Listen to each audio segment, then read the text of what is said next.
Well, hello. Today's movie is the 1982 Star Trek II The Wrath of Khan.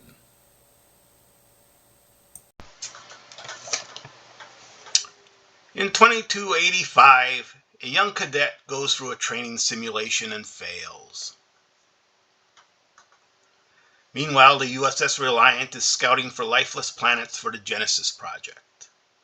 The captain and Chekhov beam down and discover Khan and his crew from the Botany Bay. Khan manages to take over the Reliant with help of some parasites and plans revenge on Kirk, who marooned him on the planet. Admiral Kirk, on a training mission with the Enterprise, gets a distress call from the Genesis project.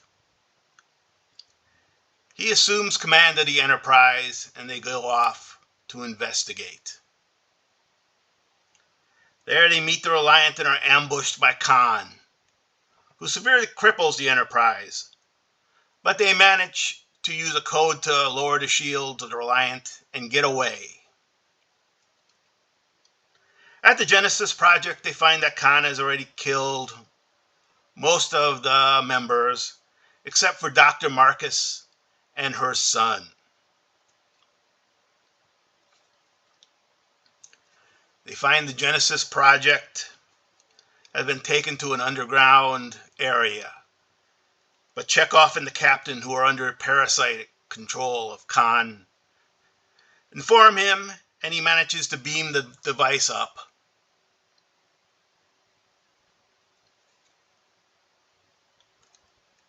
Kirk and the others, though, manage to get on the Enterprise and lure the Reliant into a nebula where sensors can't work, and it levels the playing field. What follows is a game of cat and mouse. The Enterprise, though, manages to severely cripple the Reliant, but instead of surrendering, Khan sets off the Genesis device, and Spock gives his life to save the Enterprise.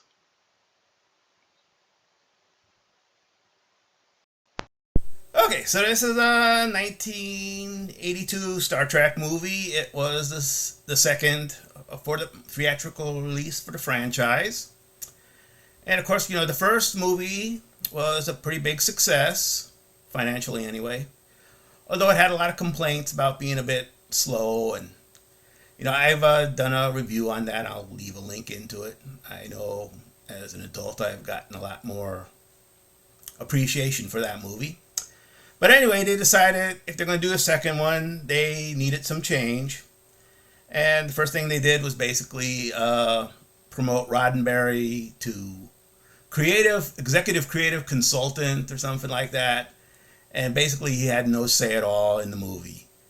And they brought in Nicholas Myers, who's to direct it. And he had a good idea. He was going to make it more like a Horatio Hornblower in space. It was going to be a good action movie. He adapted them the more military type uniforms and Navy traditions. And he also decided to bring back an old villain from the series, Khan Nolan Singh, who was from the first season Space Seed. And he was a leader of this kind of movement in the fictional 1990s eugenics war. They were like super enhanced people. And he escaped Earth and got suspended animation. And, at the end he got put on a planet to settle. And he used that to bring him back. And, that was a great move because they brought Ricardo Montalban, who played that character. And, watching it, he was a really great actor. I think he was criminally underutilized during his career. And, this movie had a lot of action. It was a huge success. It was like 12 million budget, and they made 97 million.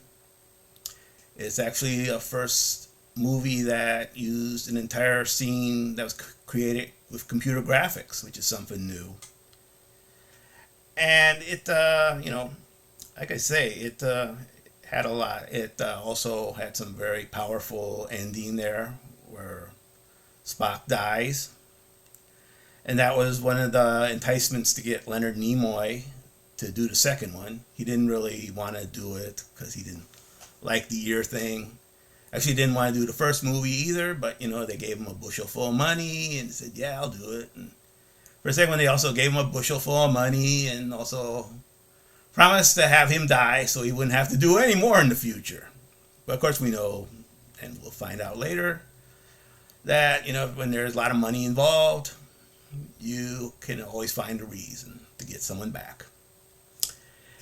And it's I think this is a great movie. I remember it watching it as a kid, and it's considered the finest Star Trek movie ever made, and I agree with that. I think it still holds up great this day.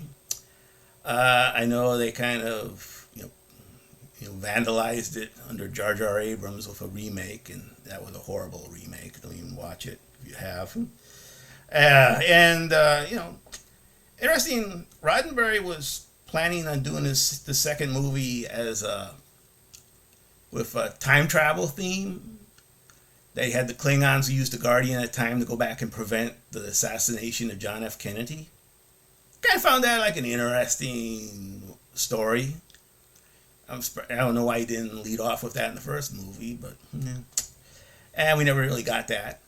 And also, like a lot of people noticed that Chekhov was not in the first season of the Star Trek series, but he was recognized by Khan, and that's just a little odd thing. But novelization apparently, they put in a scene where he was like a young ensign, assigned somewhere in the engineering or something, and did meet Khan. So yeah, this is the second movie for Star Trek.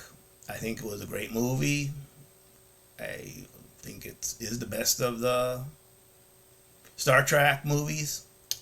So if you stuck with me this long, I thank you. You're a unique individual.